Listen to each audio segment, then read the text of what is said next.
a very beautiful language, and you should take it, and we should preserve this ancient language. I had no idea how complex the language was or how hooked I would get on studying it. I'm about halfway through my second year and have no plans on stopping anytime soon. Studying Sanskrit at UW has opened a whole library full of possibilities for me. Sanskrit's actually been taught at UW for over 100 years, and it's long been one of the world-renowned centers for Sanskrit studies. For about the last 35 years, it's also been a center for the study of Buddhist texts in Sanskrit and the related languages Pali and Gandhari, all three of which you can study here still today.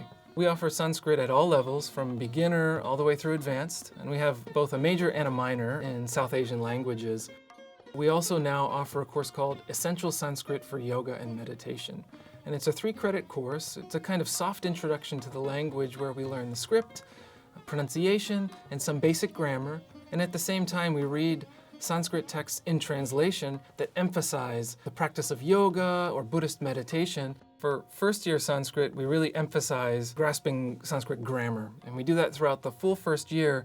And Sanskrit grammar is really like a big puzzle. And every week we hand you a few more puzzle pieces, and as you lay them down, the picture of the Sanskrit language really starts to emerge. And what I found is that first-year students really like that experience of deciphering a text for the first time and having that meaning emerge from what was once a puzzle and now is something clear. The minute you see the spark in students' eyes when they see that the grammar is working perfect and they understand the meaning, that's really a joyous moment for me. Once you know all the rules and everything, it's a beautiful language to read. From intermediate through advanced studies, students really have a chance to direct their own courses. So based on their interests, we will design the syllabus and the readings. Some of the texts that intermediate and advanced students have read over the years include the Bhagavad Gita, the Yoga Sutras, folk tales, ghost stories, texts on philosophy, and at the advanced levels, we regularly offer readings in Buddhist texts, which is one of our specialties. Generally, language classes here at the UW are small. We have anywhere from 5 to 15 students, and it's an intimate setting in which students get to learn and interact and ask questions. Class size really made the instruction feel very personal. I always believe that you cannot learn language in isolation. You always have to see it in application. I try to incorporate all these aspects of language learning, like speaking, listening, along with learning the grammar. Here at the UW, I also run a recitation club, and in that, anybody can participate who wants to get that exposure to Sanskrit language and learn something to recite.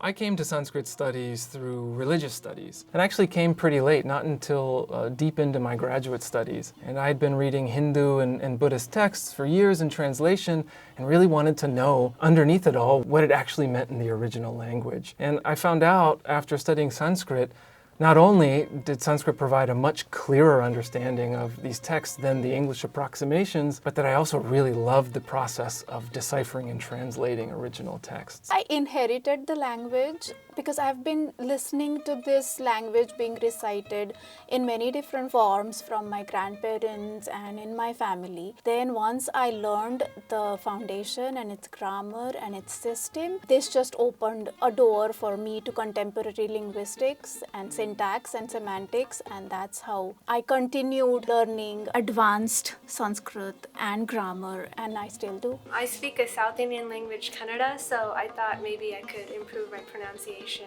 at least some basic understanding of that language, and I speak some of it at home, so thought it would help my fluency. I grew up with an Indian religion, and our religious texts are in Sanskrit, and so I was exposed to the language, although I never knew it.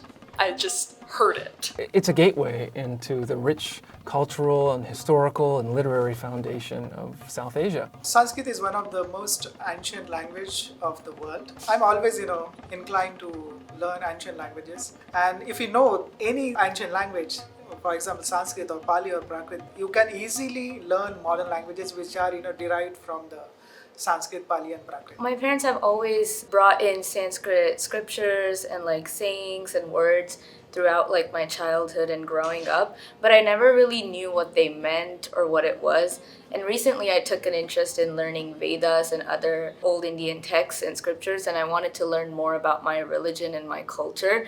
And I just thought that this was a great start for that journey. Being able to read scriptures in their original text and understanding the meaning is just a whole nother experience. One of the things I enjoyed most from taking Sanskrit classes is that you don't just get the language. The discussions always included the cultural background and the history relating to the text under discussion. I'm a Buddhist practitioner. It's helped me to learn a lot more about my religion. There are also some technical aspects of the language that could be useful if you're learning something like, for example, computer science, because Sanskrit is highly mathematical and logical rule-governed language. If you're interested in math or philosophy or logic, I think Sanskrit really hits a lot of those areas of the brain. An excellent model for how language works at a fundamental level. I know far more about English than before I started studying Sanskrit. And this is one of the most important goals of humanities courses at the University of Washington, to give students a chance to learn to communicate across differences, across time, and across space. Because of the nature of many of the texts that we read in the class, studying Sanskrit provides students with an opportunity for personal reflection and self-discovery, other things that I think are essential in humanities education, and every student should have an opportunity to do. Learning Sanskrit here at the UW will open doors to multitude of disciplines, interests, and pursuits. I've felt really lucky to have expert Sanskrit instruction in the Seattle area. It's not something that's easy to come by, and we have it right here. Everybody should learn Sanskrit. I would definitely recommend it. It's challenging, but it's fun. If you want to take a language class and you are unsure of which one to take, just take Sanskrit. It's an amazing language. It's an amazing experience. Agachantu anubhava maha sanskritanandam.